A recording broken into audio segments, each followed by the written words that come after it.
ఒక తండ్రి తాను చనిపోయే ముందు తన కొడుకుని పిలిచి ఒక గడియారం చూపించి, ఇది 200 సంవత్సరాల పైగా వయస్సు కలిగి మా తాత ముత్తాతల నుండి నాకు సంక్రమించింది.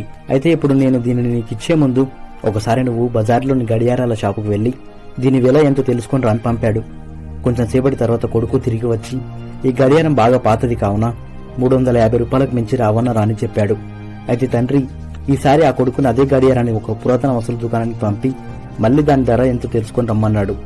ఈసారి తిరిగి వచ్చిన కొడుకు ఇక్కడ ఆ గడియారానికి 3,50,000 విలువ కలిగినట్టు చెప్పాడు.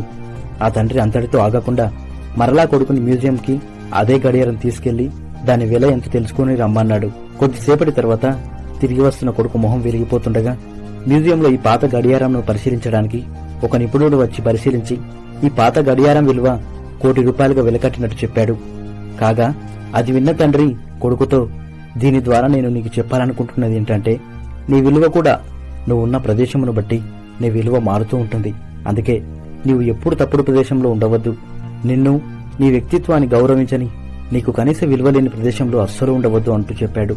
జీవితంలో విలువ ఇవ్వని బంధాలను పెంచుకోవద్దు. విలువ ఇచ్చిన బంధాలను వదులుకోవద్దు. మనకు విలువ లేని ఇంట్లో కొన్ని కోట్ల రూపాయలున్న వెళ్ళొద్దు. మనకు విలువ ఉంటే పూరి గుడిసెకైనా వెళ్ళొచ్చు.